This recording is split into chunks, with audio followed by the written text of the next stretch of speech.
نحمده ونصلي على رسوله الكريم أما بعد فأعوذ بالله من الشيطان الرجيم بسم الله الرحمن الرحيم يا أيها النبي جاهد الكفار والمنافقين واغلظ عليهم ومأواهم جهنم وبئس المصير ضرب الله مثلا للذين كفروا امرأة نوح وامرأة لوط كانتا تحت عبدين من عبادنا صالحين فخانتاهما فلم يغنيا عنهما من الله شيئا وقيل ادخلا النار مع الداخلين یا ایھا النبی، اے نبی صلی اللہ علیہ وسلم، جاہد الکفار والمنافقین، جہاد کیجئے کافروں اور منافقوں سے، واغلظ علیہم، اور سختی کیجئے ان پر، ومأواہم جہنم، اور ان کا ٹھکانہ جہنم ہے، وبئس المصیر، اور برا ٹھکانہ ہے۔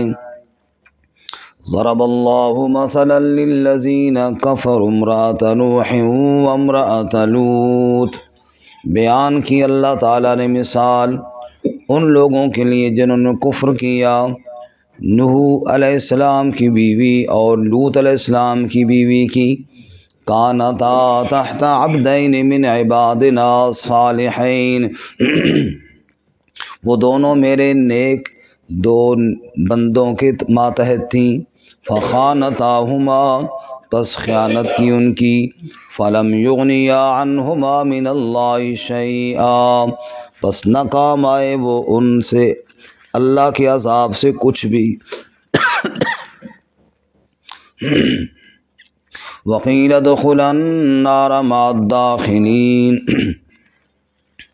اور کہا گیا داخل ہو جاؤ آگ میں داخل ہونے والوں کے ساتھ۔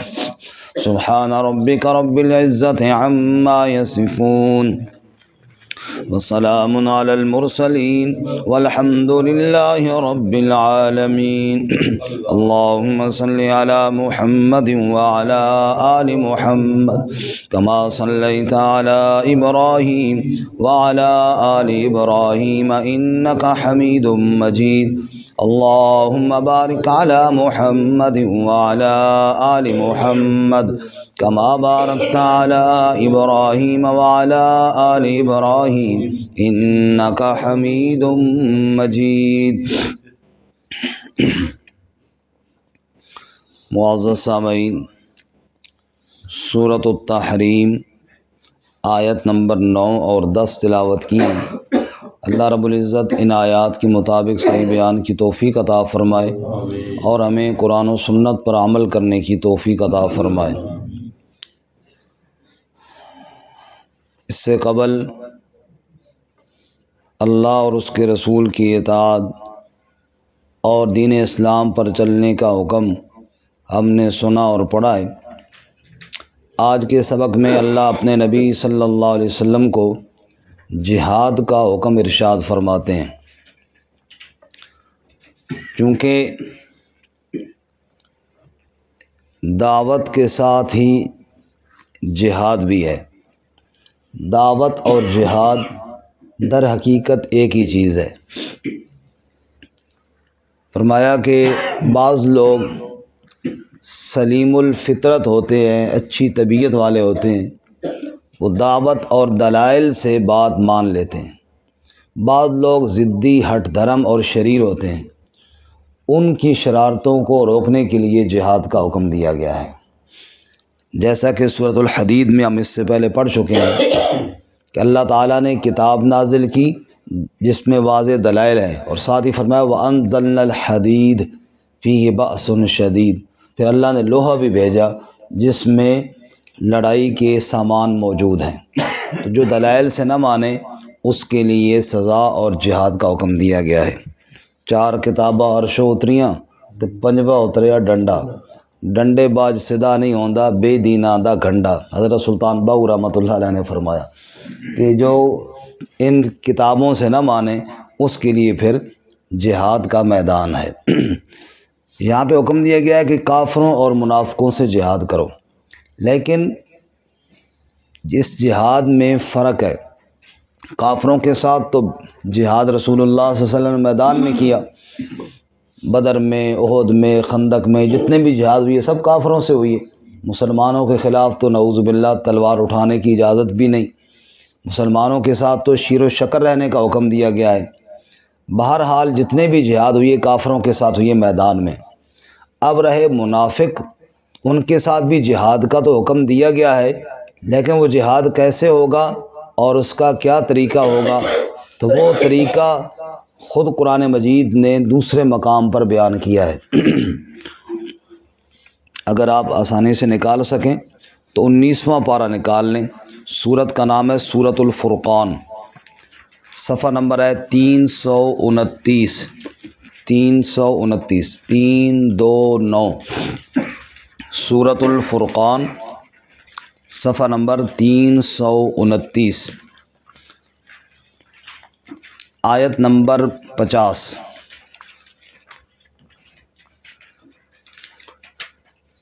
19واں پارہ نمبر 19، سورۃ الفرقان، صفحہ نمبر 329، آیت نمبر 49 ختم ہو رہی ہے اور 50 شروع ہو رہی ہے۔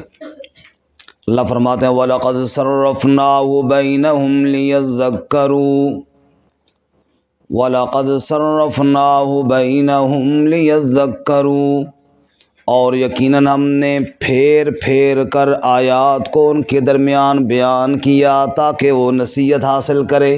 یعنی قرآن مجید میں آیات کو پھیر پھیر کے بار بار مختلف پیراؤں میں فَأَبَىٰ أَكْثَرُ النَّاسِ إِلَّا كُفُورًا، اکثر لوگ انکار کرتے رہے، اکثر لوگ کفر اور ناشکری میں مبتلا ہوئے۔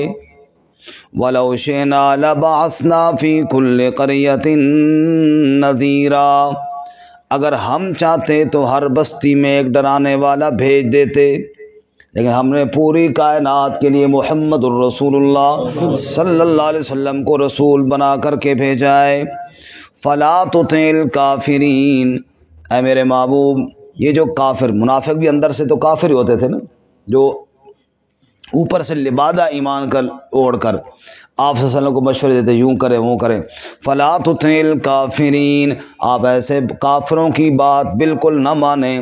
وَجَاهِدْهُمْ بِهِ جِهَادًا كَبِيرًا، اور ان سے جہاد کریں بِهِ، اسی قرآن کے ساتھ جس کا اوپر ذکر ہو رہا ہے، جس کی آیتیں ہم نے پھیر پھیر کر بیان کی ہیں۔ وَجَاهِدْهُمْ بِهِ، ان منافقوں سے، ان کے ایسے کافروں سے جنہوں نے اسلام کا لبادہ اوڑھا ہوا ہے، ان کے ساتھ جہاد اس قرآن کے ذریعے کیجئے۔ جہادن کبیرہ، یہ بھی کوئی چھوٹا جہاد نہیں، یہ بھی بہت بڑا جہاد ہے۔ جو بے ایمان ہے کافر، اوپر سے اسلام کا لبادہ اوڑھ کر مسلمانوں کی صفوں میں آئے تو اللہ تعالیٰ کی آیات کو مانتا تو ہے نہیں، تو لہذا سن کے اس کو اتنی ضربیں لگے گی کہ اس کی زندگی اجیرن ہو جائے گی۔ تو منافقوں کے لیے جہاد کا طریقہ اللہ کی آیات کو بیان کرنا ہے۔ منافقوں کے لیے جہاد کا طریقہ کیا ہے بولو جی؟ بہرحال حکم دونوں کے ساتھ دیا گیا ہے۔ سبق کی طرف آئیے۔ یا ایھا النبی، اے نبی صلی اللہ علیہ وسلم، جاہد الکفار والمنافقین، جہاد کیجئے کافروں کے ساتھ اور جہاد کیجئے منافقوں کے ساتھ۔ واغلظ علیہم، اور سختی کیجئے ان پر۔ کہیں کہیں سختی بھی کرنی پڑتی ہے، ہر وقت نرمی سے کام نہیں چلتا۔ یہ جو ہمارے ہاں ایک قانون بنا ہے نا جی، مار نہیں پیار، مار نہیں پیار، بالکل ایک تھپڑ تک مارنے کی اجازت نہیں، یہ قانون درست نہیں ہے، ماننا تو پڑے گا۔ ایسا نہ ہو کہ میرا بیان ریکارڈ ہو جائے کہ ہاں میں تو کون ہوتا ہے قانون کے خلاف کرنے والا، لیکن جزا اور سزا کا ضابطہ اللہ تعالیٰ کا بنایا ہوا ہے۔ جزا اور سزا کا۔ اور یہ جو بات ہے یہ آپ دیکھ لیجئے کہ اگر یہ سارے قانون اگر لکھ کے لگا دیے جائیں اور سزا نہ ہو تو عمل ہوگا؟ ٹریفک والے کیوں کھڑے ہوتے ہیں؟ چالان کرنے کے لیے، نہ کریں نا بھائی جی، پتہ ہے سب کو بتا دیا بھائی یہ اشارہ نہیں توڑنا، رانگ سائڈ پہ نہیں جانا وغیرہ وغیرہ، تو یہ کھڑے ہوتے ہیں۔ کیوں کھڑے ہوتے ہیں؟ پولیس کے محکمے ختم کر دیے جائیں، سارے محکمے ختم، یہ سب تو کنٹرول کرنے کے لیے ہے نا۔ تو جزا اور سزا یہ دونوں ضابطے ہیں، شروع سے ہیں، اس میں کوئی شک نہیں کہ ایسی سزا کسی کو مارنے کی اجازت نہیں ہے کہ جس کے ساتھ اگلے کی جان چلی جائے، جس کو اذیت۔ مقصد تنبیہ کرنا تو ضروری ہے نا۔ خود رسول اللہ صلی اللہ علیہ وسلم نہیں فرمایا کہ 10 سال کا بچہ ہو جائے نماز نہ پڑھے تو اس کو مارو؟ تو اللہ کے نبی صلی اللہ علیہ وسلم نے فرمایا۔ تو نبی سے بڑے رحم دل تو نہیں بن سکتے نا۔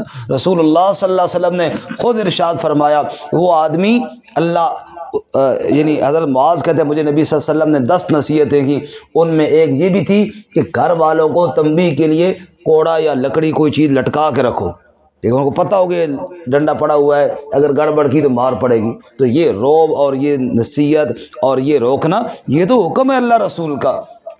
بہرحال ایسے ہی دلائل سے جو نہ مانے اس کے ساتھ جہاد، اور پھر وہاں سختی کا حکم بھی ہے۔ آگے جی فرمایا وَمَأْوَاهُمْ جَهَنَّمْ، بہرحال اگر دنیا میں نہیں مانیں گے تو ٹھکانہ ان کا جہنم ہوگا۔ وَبِئْسَ الْمَصِيرُ، اور وہ برا ٹھکانہ ہے۔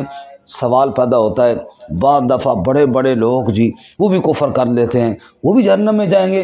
اللہ نے فرمایا او مثال سنو، ضرب اللہ مثلا للذین کفروا امرأة نوح وامرأة لوط، اللہ تعالیٰ نے بیان کی مثال نوح علیہ السلام اور لوط علیہ السلام کی بیویوں کی۔ تم کہتے ہو فلاں صاحب فلاں صاحب، چھوڑو فلاں صاحب، نبی کی بیویاں ہیں، انبیاء کی بیویاں ہیں لیکن ایمان نہیں لائی، وہ بھی جہنم میں۔ فرمایا کانتا تحت عبدین من عبادنا صالحین، یہ دونوں میرے نیک بندوں کی بیویاں تھیں۔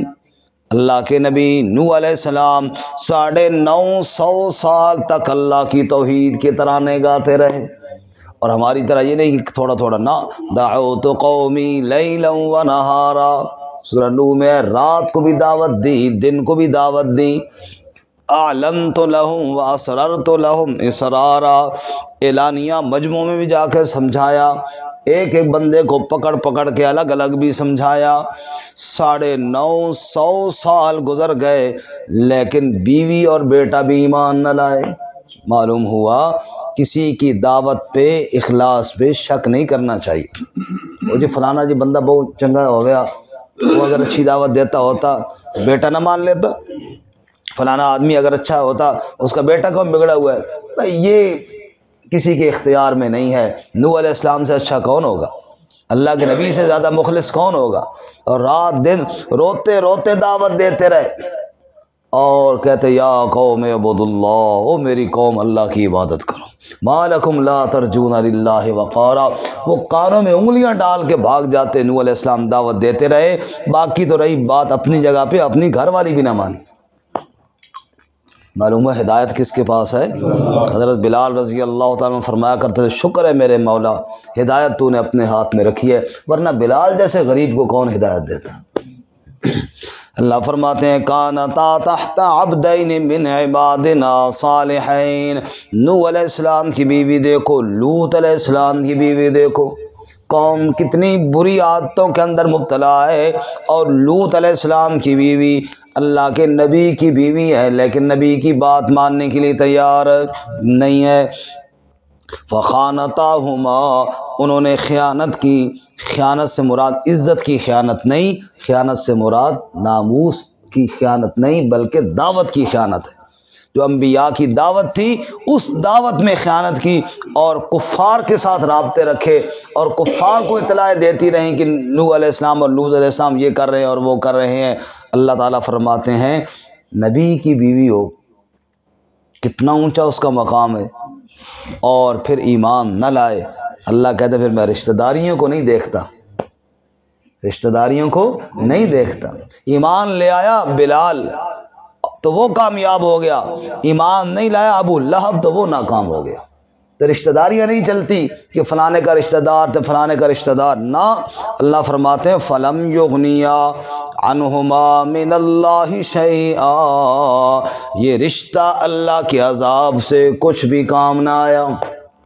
وکیلا، اور کیا کہا گیا ان سے؟ یہ کہا گیا وکیل ادخل النار مع الداخلین، جہنم کی آگ میں داخل ہو جاؤ باقی داخل ہونے والوں کے ساتھ، جیسے باقی جہنمی جہنم میں جل رہے ہیں، نوح اور لوط کی بیویاں بھی جہنم کے عذاب میں جل رہی ہیں۔ اللہ فرماتے ہیں ایمان قبول نہیں کرے گا چاہے کتنا اونچا رشتہ اس کا کیوں نہ ہو، کچھ بھی کام نہیں آئے۔ اس کے اگلی سبق میں ہم انشاءاللہ کل پڑھیں گے۔ فرعون کی بیوی ایمان لے آئی، اللہ نے معاف فرما دیا، جنت کا وارث بنا دیا، تو بہرحال ایمان ہی نجات کا ذریعہ ہے۔ اللہ تعالی ہم سب کو مرتے دم تک ایمان پر قائم رہے۔